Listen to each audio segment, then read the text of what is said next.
Hello, everyone. Welcome to Fire Life Diary. Did you know? Starting from May 29th, the Osaka government has already stopped accepting new applications for Minpaku private lodging. So in this episode, I'll be analyzing for everyone what kind of impact this will have on investing in and operating Osaka Minpaku private lodgings. First of all, let's review how this Minpaku law came about. Around 10 years ago, Japan started to promote tourism because at that time there weren't that many hotels. They just weren't enough, right? All across Japan, right? Yes, that's right. They applied a new law called the New Minpaku Law. Okay. So in this new Minpaku law, the main point is that if you're operating a Minpaku private lodging, in 1 year, you can only operate for a maximum of 180 days. Okay. Under the new law, if you want to operate for more than 180 days, then you have to. In some areas, there's another local regulation called the Special Zone Minpaku Law.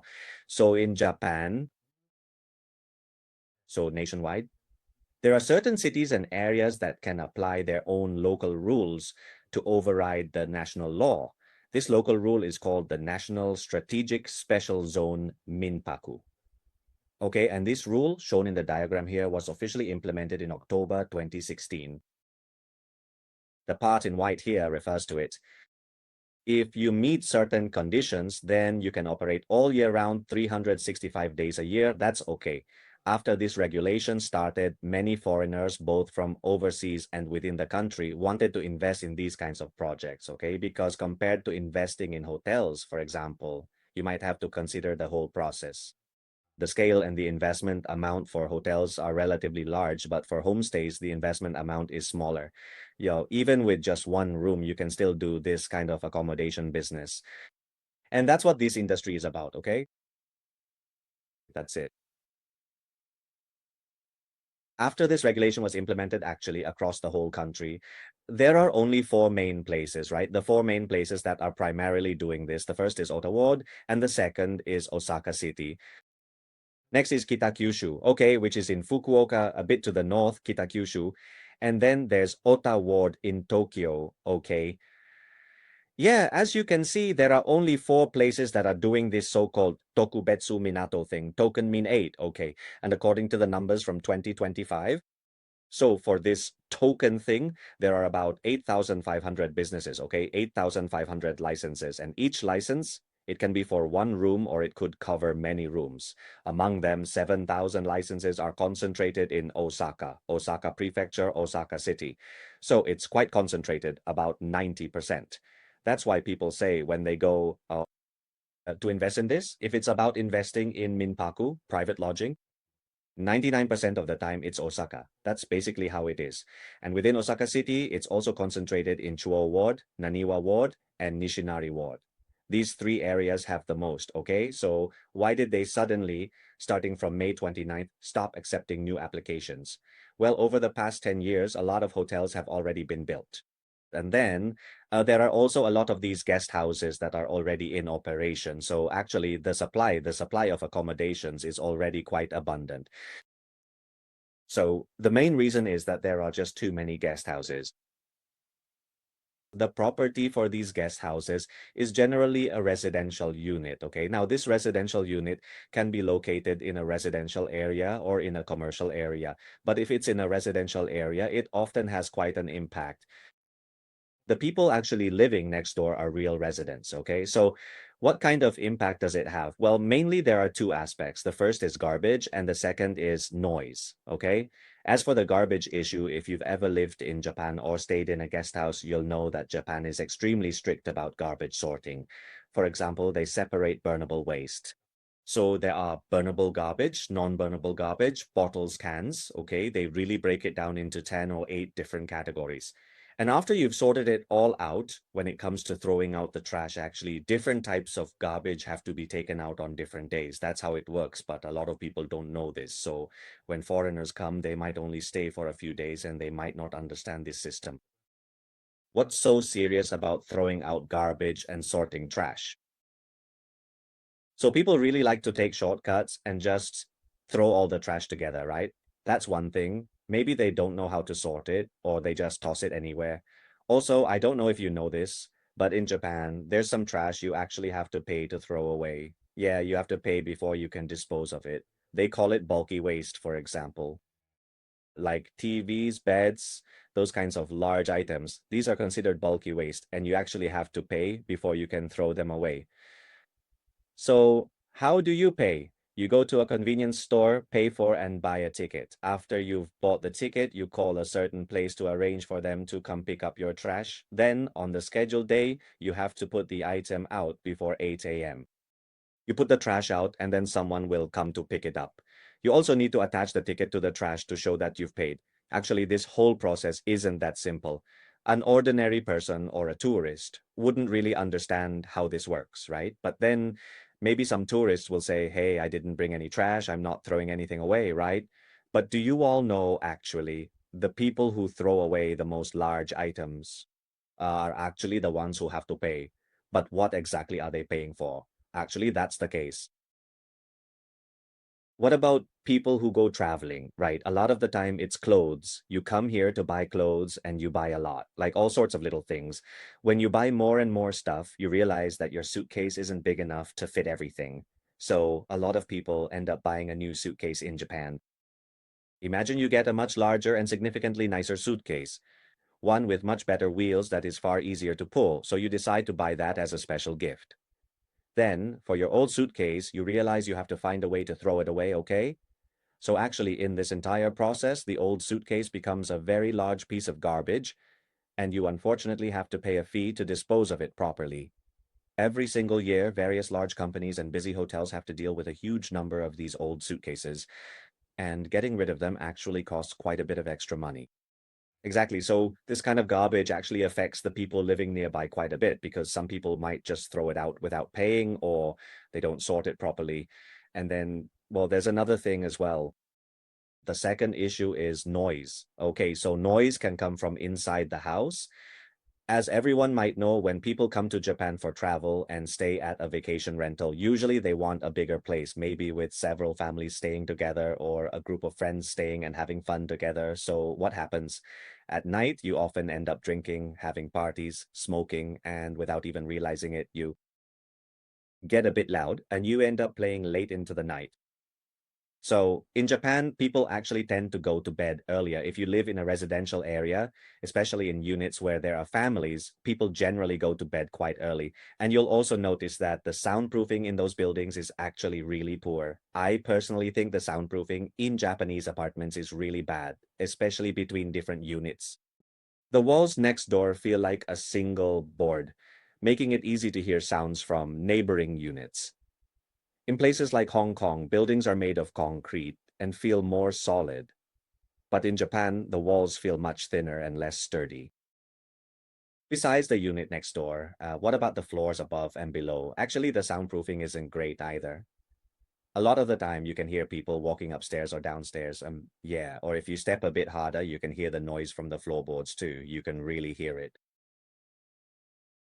And then there are some people who, for example, go outside to smoke, right? You don't smoke inside your apartment, so you go outside to smoke. When you go out to smoke, especially in residential areas, it's pretty quiet at night. Yeah, so if two people are out there smoking, chatting, or drinking, the noise can actually be quite loud and startling, and it can really disturb the nearby residents. Also, a lot of people who smoke just toss their cigarette butts on the ground, so the ground ends up covered in cigarette butts, which affects the living environment. People living there would definitely feel that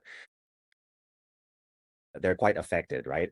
According to the 2024 statistics, the Osaka City Health Center said that they received about 399 complaints from citizens regarding the special zone Minpaku accommodations. So on May 29th, they officially started not accepting new applications anymore. Okay, that means on May 28th, last week was the very last day. Previously, in about a month, there would be around 200 to 300 new applications. But by April, the number of applications had reached 500 cases. So in 1 month and then by May, In this last month, because everyone was rushing, if you did not apply, you would not have another chance. So by May, the number went over 1,000 cases. Yes, and in those last few days, there were long queues everywhere, all lined up, okay?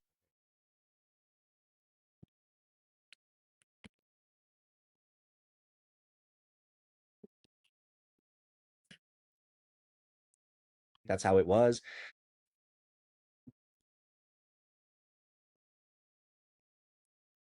Now there's a new regulation.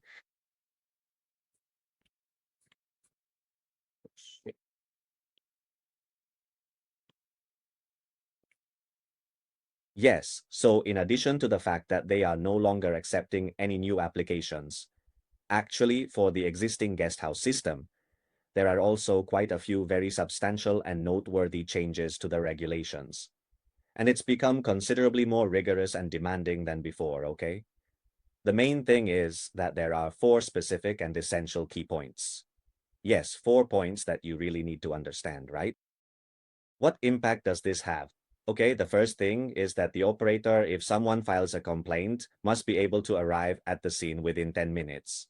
Okay, currently there isn't such a regulation. Okay, the current regulation is that, well, the reason many people run guest houses is because you don't need a front desk. You don't need anyone to be there to manage it. You can manage it remotely, which helps save on operating costs. So what they require is that when someone checks in, you can use electronic methods like WeChat or an iPad to help the guest check in.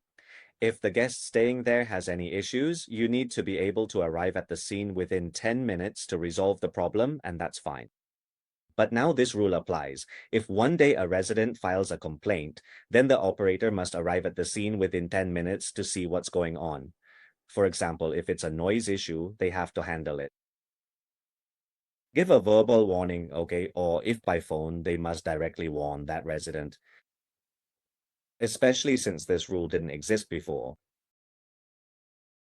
Also, if the resident still doesn't improve after being warned, the operator has the authority, yes, has the authority to require that resident to move out immediately, okay? So compared to before, the enforcement of this matter has become much stricter.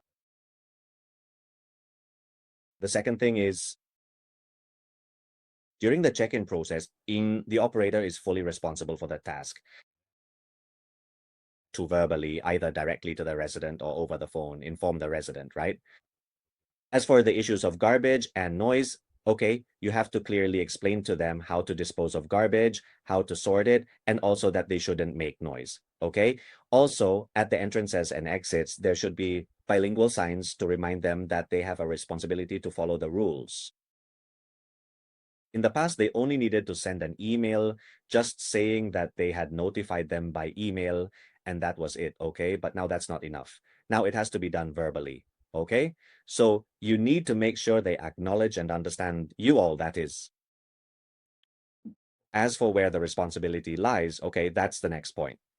The third thing is that you have to keep records of complaints for 3 years, okay? In the past, a lot of times when residents made complaints, no one would follow up on them. There was no follow up. But now, that's not the case. Now, when residents make a complaint, after you receive the complaint, you need to keep the record for 3 years, and then the operator needs to follow up on the matter. After following up, no matter how the issue is handled, they also need to explain it to the neighbor who made the complaint. So, regarding the outcome, you can't just ignore the matter. In the past, you could pretend not to know and just not follow up, and that would be it. But now you have to keep the records for 3 years. And you also have to follow up on this matter every month. As for the Osaka Health Center, they may also randomly come and conduct an inspection at any time. Additionally, the fourth point is that the Osaka Health Center will also conduct large-scale comprehensive investigations. For example, this year in 2026, they carried out a survey among citizens regarding local Minpaku, private lodgings, as an on-site investigation. They found that 1,488 Minpaku did not respond to the survey at all. In addition, there are several hundred Minpaku that they suspect are also being operated inappropriately. Right? So what exactly is it? One of the rules is that actually for Minpaku, if you stay at a Minpaku, you have to stay for at least 20,000 yen. Okay, that means you can't just stay for one night. But there are some Minpaku that let people stay for just one night. Okay, so this already doesn't comply with the regulations. Another thing is, if there are any guest complaints, there's actually a phone number provided for guests to file complaints. But they deliberately make it so that this phone number can't be reached 24 hours a day. Okay, so they give people a number, but no one can actually get through. Okay, this is already a violation of the rules. Operators who break the rules like this will be put on a blacklist. Okay, after being put on the blacklist, they might be banned from operating, or their special administrative region guest house license might be revoked. So you can see that now the health office supervising these guest houses has become much stricter than before. Okay, much stricter. So that's why previously there were quite a few investors who wanted to run guest houses to get a visa, right? Actually, if you started a year or two ago, it was already not allowed. That is, you can't do it. Using a single unit to apply for a visa is basically impossible. You need to operate on a larger scale before you can get a visa, right? So now if you want to run a guest house, it's actually not that simple or easy anymore. It's already been banned. So if someone tells you, hey, you can invest in a guest house, you really need to understand what the situation is, how exactly you are going to invest and what method they're using. So everyone should look into it carefully. Also, what we're talking about here are licensed guest houses. From what I understand, especially in Osaka, there are actually a lot of unlicensed operations. The problem with running an unlicensed guest house is that the health authorities basically can't catch you. Yeah. So how do they operate without a license? It's because if you want to list on Airbnb or similar websites, you need to show them your guest house license before they'll let you list. But some mainland companies, they don't list on Airbnb at all. They might use Xiaohongshu or their own mainland websites to do their listings. So they basically bypass this requirement and don't need to provide a license. License.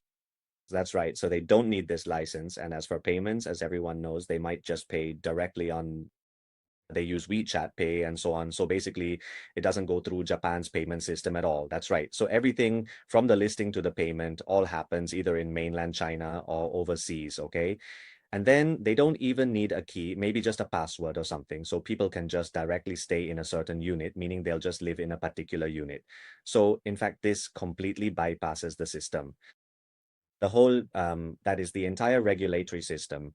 Okay, so actually it's quite hard to detect, but that's just how it is. So actually, the residents will clearly know whether someone is running a guest house there, because especially when mainland companies operate guest houses, their scale is really big. They don't just run one, they will definitely operate like 1,000 or even 300 or 400 or 1,000 guest houses. The scale is huge. So it's very obvious that what's going on there is running guest houses. So if they see, for example, garbage being thrown around carelessly, or they know that place is being used as a guest house, but there isn't even a license displayed, people will go and file complaints. That's right, they'll complain. So actually, I think the real problem, the biggest issue is with those who are illegally running guest houses. They are the biggest problem because those people are even less likely to follow the rules about the number of rooms and so on. So these, we call them yummy, are illegal ones. Actually, these guest house operators have affected the legitimate companies that are running things properly, but actually, it's not necessarily a bad thing. Now that things have stopped, those who are able to keep operating will have even more of an advantage. Those who don't do a good job will naturally be eliminated by the market. Yeah, so for those who are currently running their businesses properly, their profit margins should actually be higher in the future. So actually, I don't think it's a bad thing because in Osaka's accommodation industry, I think there were already too many operators. There was quite a serious oversupply that made it so that people who were running things properly couldn't make any money. All right, so that's all for today's discussion. If you enjoyed this video, remember to subscribe and like, and you can also share it with your friends. If you haven't subscribed yet, please help me out by subscribing. Thank you. Bye-bye.